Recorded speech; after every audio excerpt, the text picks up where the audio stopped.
according to a Reuters dispatch. General Douglas MacArthur has ordered all women and children in Manila to evacuate the seacoast and move to areas inland. The Dutch East Indies has just declared war on Japan. Costa Rica in South America has also just declared war. A bulletin from New York. Mayor Fiorello H. LaGuardia, Civilian Defense Director, announced tonight he had ordered all Japanese nationals in New York City to remain in their homes until their status is established by the federal government.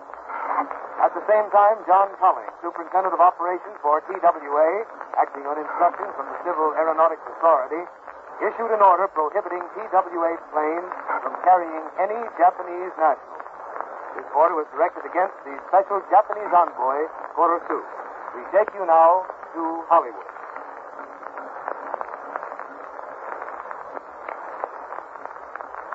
One Man's Family, brought to you by Tenderleaf Tea.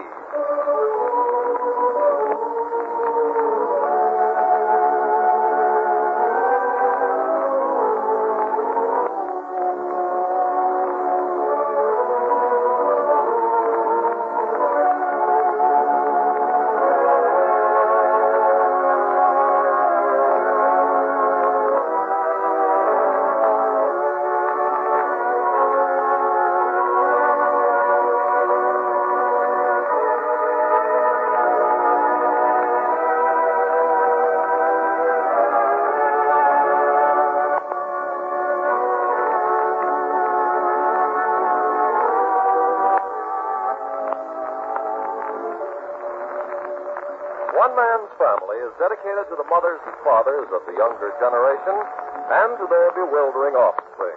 Tonight we present Chapter 10, Book 40, entitled A New Incident in the Matter of Irene Franklin. Right now, as you make your holiday plans, here's news you'll be glad to get. Your grocer now has his Yuletide supply of Tenderleaf tea balls in the holiday wrapping. Bright, gay, colorful gifts to convey the good cheer of the season. They'll be featured through December in this festive dress, the most popular tea balls in America for the most popular days on the calendar.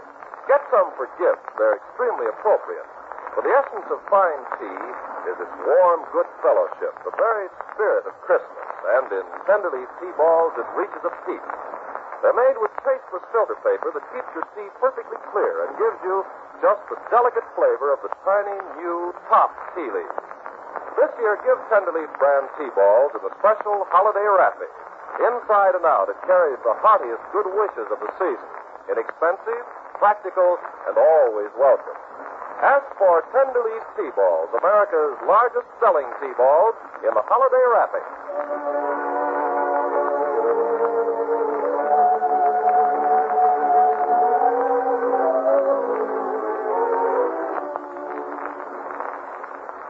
In the instance of Irene Franklin, there's something rather unorthodox in the atmosphere. Mother Barbara feels it, Father Barbara feels it, and even Clifford has indicated it by his actions. Even as a hired hand down on Hazel's Dairy Ranch, he manages to get over to Berkeley, where Irene is a freshman at UC, but he never gets around to bringing her across the bay to see his family, and he certainly doesn't like discussing her with anyone. Mother Barbara with a hoping for the best, but what can you do with a grown son attitude. Father Barber getting along with Clifford on casual but friendly enough terms, and Clifford tending blithely to his own business, pretending the whole thing doesn't exist. But all the rest of the family is pretending Irene doesn't exist either, because around the holidays, no one wants having any serious difficulties that might spread the strain of the family circle and cloud the holidays. If there's going to be an eventual blow-up over Irene, everyone's keeping his fingers crossed that it won't happen until after the Christmas and New Year's festivities. So why there should be a blow-up, no one seems quite to know, except that there's that edgy feeling and air of suspense and secrecy. Anyway, this is Clifford's one day a week off from the dairy ranch, and he phoned up that he was going to stop downtown and do a little Christmas shopping before coming out of the family home in Seacliff. Then he'll be here for dinner, naturally. Yes, he'll eat with us and then go back to Ranch Early as usual. Oh, that's going to work out perfectly. At least it will if he hasn't any other plans. Well, Sprat think so? Oh, I forgot to tell you, Mother. I'm planning to take the children and go down to the ranch tonight. That'll give us a long weekend in the country. I should say it will. And what about having kids at school? Oh, I've already spoken to their teachers. But the nice thing is, if Clifford's going down early, perhaps he can drive us. I don't like driving at night. Of course he will. If he hasn't other ideas in mind. Ideas, indeed. Well, we'll see when he comes. I thought Claudia was coming in this afternoon. She'll be home presently. How do you like the way I've rearranged the living room, Hazel? Mother, you know as well as I do that you're going to have trouble with Father. That man. Yes, I know. Anybody home? It's getting busy. In the living room, Jack. Okay. What's the matter with this house anyway? Quiet as an empty garret. Not when you come in, it isn't. Who's Betty? Over next door. I don't know what I'm going to do with that girl. Takes her longer to get clean than an elephant should take. Locks herself in the bathroom and stays there and stays there. I think she must wash each pore separately. Oh, well, she's having fun. Yeah, but it's getting worse. Honest to goodness, it's getting so I have to start her in the middle of the afternoon just to get her ready to come over here in the evening. Oh, that's just habit. Yeah, but it's not a good one. What do you think I ought to do about it? You got any ideas? Jack, how about you and Betty working out your own problem? Oh, sure. For business, we're not interested. But families have a natural tendency to interfere in young married people's lives, as it is. Yes, don't leave yourself wide open by asking for suggestions. Oh, kidding though, it might get to be serious, mightn't it? Right now, I get a kick out of her fussing in the bathtub and fussing before the mirror and doing up her hair and taking it down and doing it up a different way and changing her stockings 3 or 4 times and trying on 2 or 3 pairs of shoes and slipping in and out of dresses until she gets just what she wants. See what I mean? But haven't you spoken to her? Oh, sure, not very seriously. It's all fun now, and she's got a lot of time on her hands, so it really doesn't matter. But recently, it's getting so she doesn't keep appointments. And that is sad. Yeah, and the only reason because she takes so long getting ready. She really was a lot more efficient when we were first married than she is now.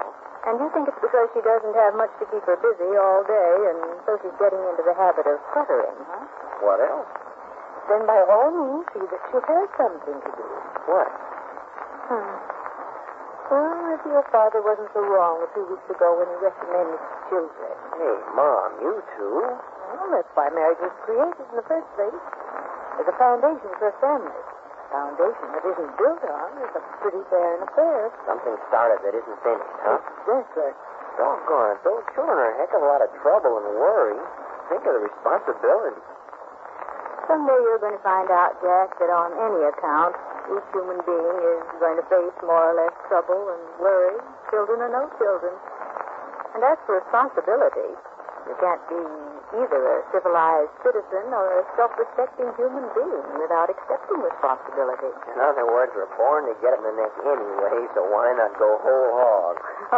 That's one way of putting it. Hazel. Oh, hello, Teddy. Hiya, Quail. Hiya, Wolf. Oh, what kind of language is that? I believe that's supposed to be the modern boy talking to the modern girl.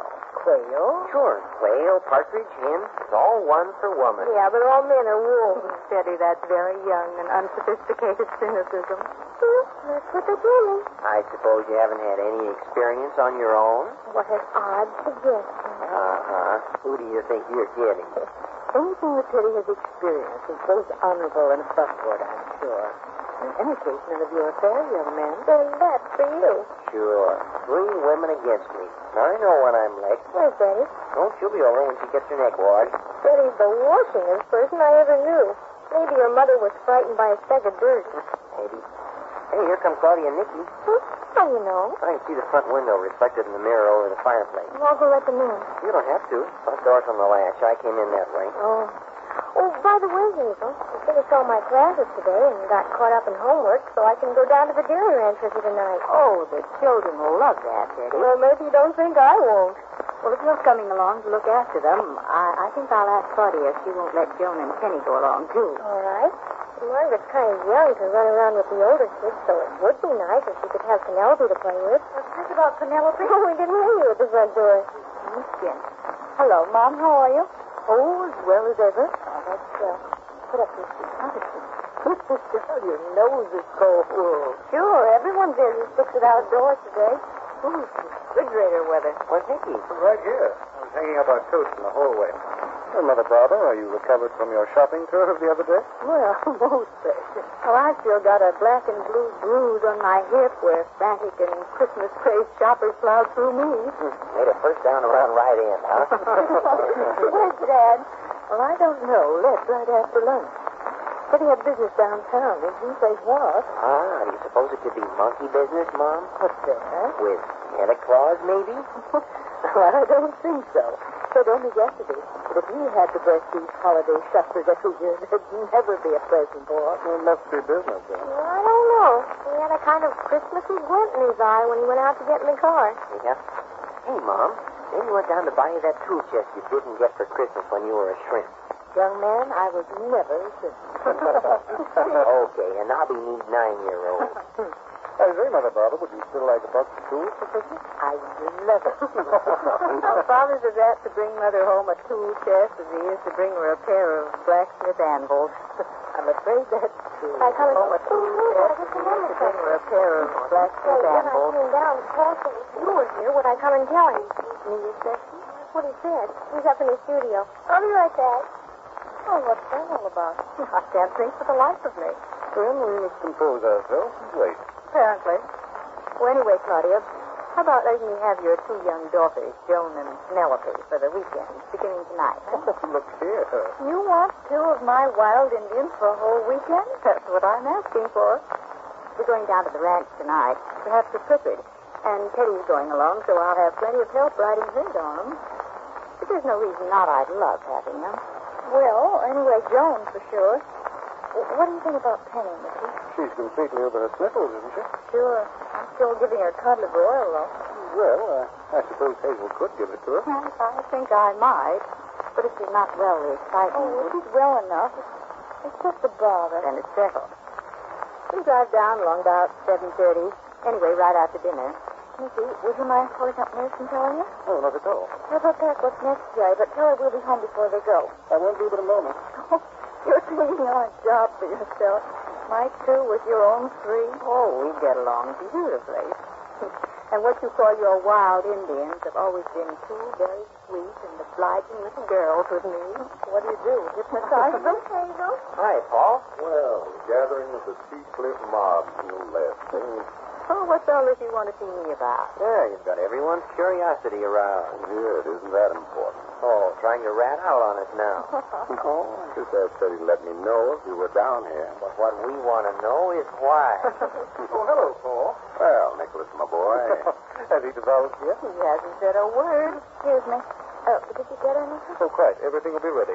I waited while she told Joan and Penny. They're delighted. Of course they are. Now then, Paul, we're waiting. The mob is licking its chops. Is it something you want to talk about alone? No, as a matter of fact, you asked me a couple of weeks ago to write down a few items concerning character that you wanted to put up in Hank and Casey's room. Oh, that. Oh, Paul, have you done it? Yes. And that's all it is. Just wanted to bring it down, see if it was what you wanted. Yes. Few items concerning character? Yes, we were discussing a few of the points about building character that Hazel wanted to impress on the boys, and she asked me to jot them down. Why, Paul. Well, this is more by far than I'd hoped for. It's all right. Well, for goodness sake, how about the rest of us getting in on it? Oh, I should say so. Here, Paul. Go on, Paul, read it. Very well, I will. This is it. To mold character. To want to mold a man to good is not enough. First, there must be a passionate desire in that man for self-development. After that, there must be determination, firm determination, and the will to do. He must not only want to develop character, but he must do it.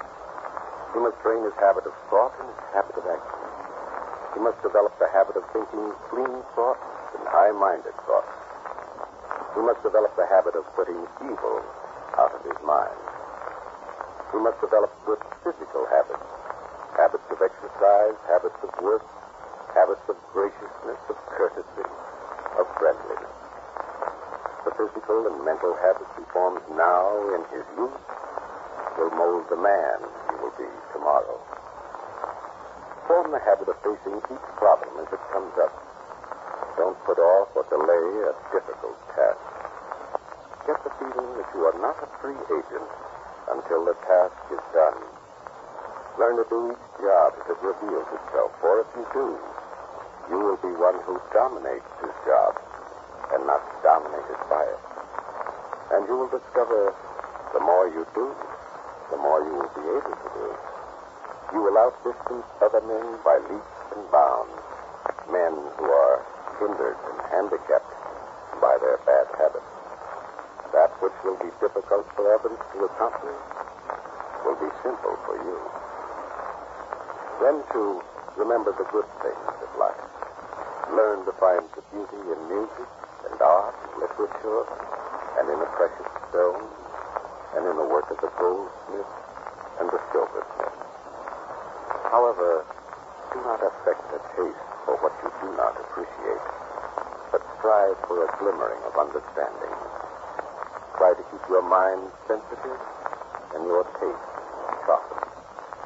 Enjoy all the sensations of life, but never dull them with overindulgence. Oh, I think it's sweet. Yeah. Can I have a copy? I wouldn't mind building a little character myself in my spare time. This boy. Well, thank you, Mom. But there's one thing you emphasize that I never thought about much before. Habits. According to you, the habits you form determine the kind of person you're going to be. Man's life is concerned entirely with his natural functions and with his habits. How about it, Nicky, huh? I believe that. Habit determines your getting up and your lying down, where you eat, what you eat, and how you eat. Well, I suppose habit decides whether I'll date a tall, dark young man or a short, fat one tonight. Well, if you think of brains, you've got another thing coming. And more than that, your habit of modest and decent thought will likely cause you to choose a pretty decent young man. Well, that's habit? It isn't anything else. Hey, you don't want to break this up, but I'd better go back over home and see what's happened to Betty. There you are. The habit of looking out for his wife. Doggone right. They're darn good habits. Wives like Betty don't happen every day. You coming back? Oh, sure, Mom. As soon as I round up the mermaids. About time Chris showed up, too, isn't it? We didn't say just when he'd be here. Well, if he's doing his Christmas shopping, there's no telling when he'll get in. The way the cars are. No, thank you. We don't want to flirt yet. We just want to look around. Thanks. But, Clifford, you shouldn't have brought me to a place like this. What the heck? My family's been buying gifts in this jewelry store ever since I can remember. I don't want you to buy my Christmas present here. Oh, Irene. No, really. I mean it, Cliff. You're doing all you should do right now. Look, Miss Irene Franklin, do you or do you not want to be picked up and shaken for your success? By you, it'd be heaven. Well, it's likely to happen and right here in public if you don't lay off the kind of talk you've been doing. I'm just trying to be sensible, Cliff. I don't need an expensive Christmas present. There you go. No, listen. The way it is with us, I'd treasure a Christmas card with your name on it just as much as anything you could buy in life. You're pretty doggone sweet. You know that. No. You know how I feel about you. It's something to look at, too. Even if you are only a college freshman. You say that to all the girls. A bit more often to you. I say that to me. And now we're just going to kind of stroll around and look at things. No. Hey, not buy anything, just look. Look at it now. Because you'll get me to say something beautiful, and then on Christmas you'll give it to me. Oh, I'm reading my mind again. Don't you understand, Claire? I love your generosity. That's what's so wonderful about you. You'd give anyone you liked everything you have. Sure I would. But you were kind of little, curly, and dark. Her name was Irene Franklin. But you just mustn't. Oh, please be good and buy me a pair of silk stockings for Christmas. Can't even make two pairs. 2 pair would be especially sweet. Come on, please. Let's leave this place. Oh, I get it. I'm a poor man working for $85 a month on a ranch. Poor men aren't supposed to come into nice places like this and buy their women beautiful things. That's awful silly, Clifford. Is it? Yes. When the girl you have in mind doesn't want this silly old stuff, Clifford. Who's that old gentleman over there? Where? Over there. Staring at us so hard. Hey, that's Dad. It's your father? Sure. He's angry, isn't he? Yeah. Here he comes. Get ready for the crack up. Good afternoon, Clifford. Hello, Dad. Yes. Irene, this is my father. Hello, Mr. Barber. Yes. Oh, Dad, this is Miss Irene Franklin. You've heard me speak of her often. Have I indeed? Good Franklin. Yes, Mr. Barber.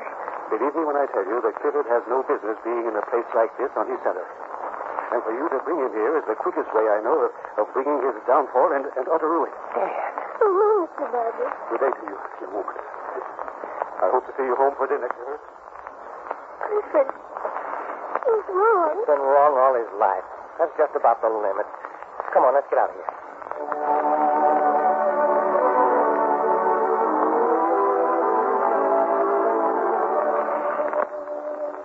Jack back from over next door. With Betty? No, not yet. He's all alone. Well, you can feel he's done his husbandly duty. He's dressed up on it. He's got his coat collar up around his ears. It must be cold out. Well, as long as it stays fresh, it's not going to rain. Quite, and I like this much better. Who doesn't? There he is. Boy, it's cold enough to freeze globules of mercury. Hey, I'll bet this is the snappiest day we've had this year. Come on up to the fire and thaw out your ears. What about Betty? That woman. Oh, what now? Oh, she only has to let the polish dry on her nails and slip on her dress and comb out her hair. Don't bother to hold dinner back for her mom. Why, Jack, it's hardly 4 o'clock. Well, she may make it. I don't know the answer, honest. I don't.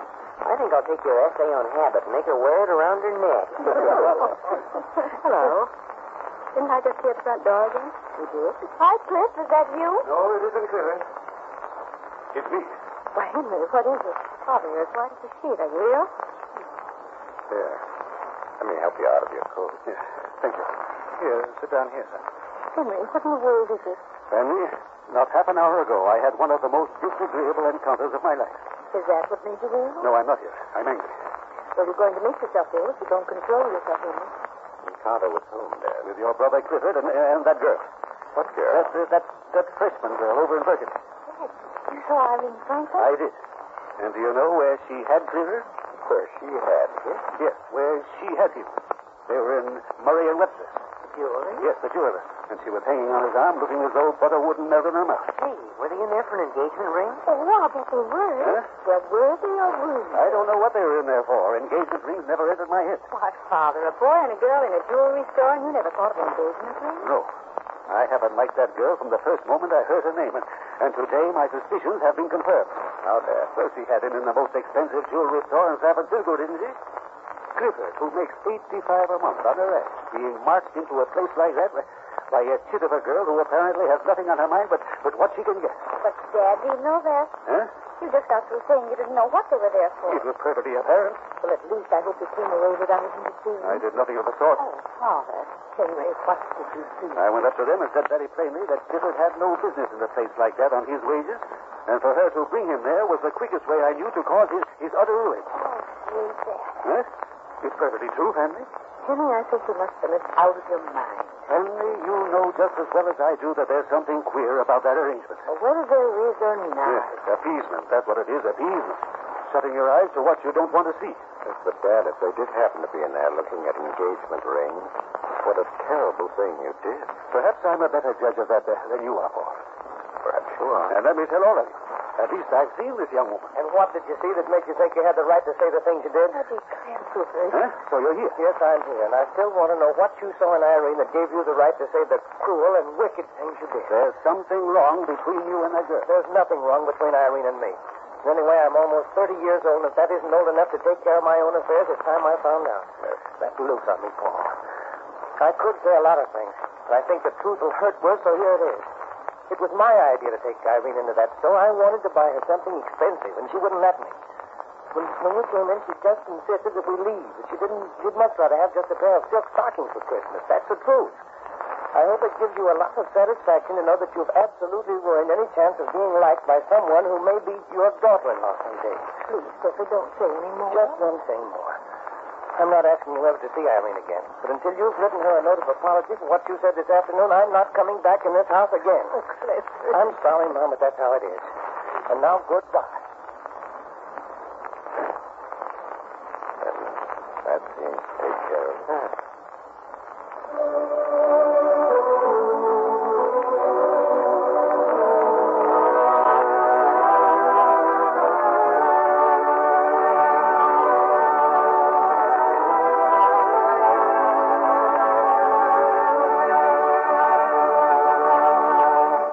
some localities, December means snow.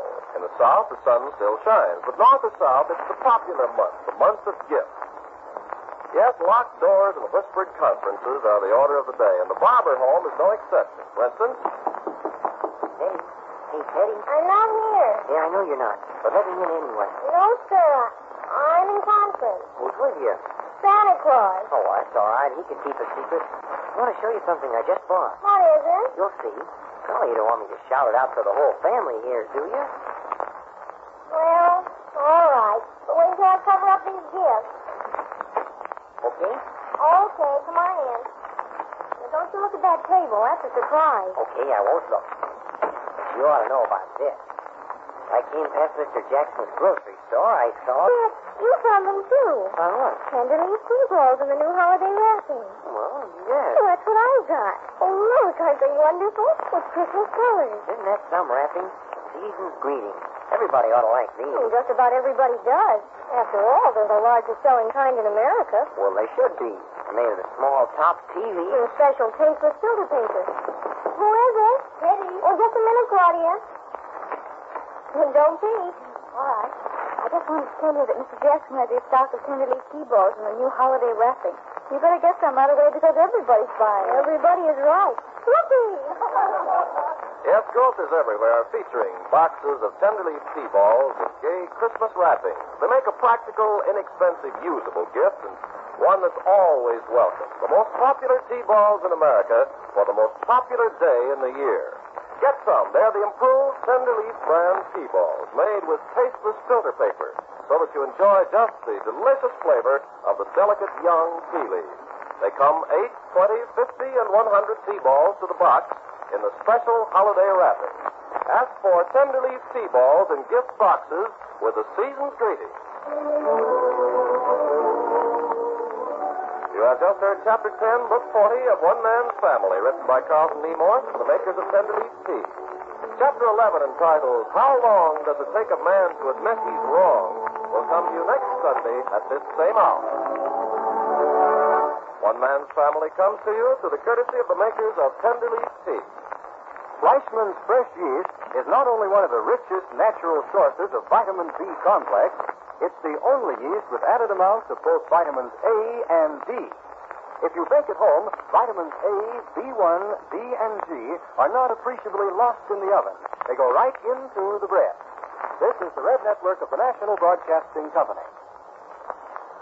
More war bulletins from New York. The United Mine Workers of America tonight won a 2-1 decision awarding a union shop in captive mines owned by the country's major steel producers. The President's Arbitration Board approved the closed shop for the captive mine. And the bulletin from Washington. The State Department said tonight all other American republics had been informed of the treacherous attack by Japan on the United States, and that the United States had received very heartening messages of support from the other American republics. Now, here briefly is just a bit of the text from the news report of NBC's reporter in Batavia, Sidney Albright, about the Dutch East Indies declaration of war on Japan. The Battle of the Pacific has started, and the forces have begun attack against the British and American territories, and the English, therefore, so the Netherlands declare themselves at war with the Japanese Empire. For you, the moment of action has arrived.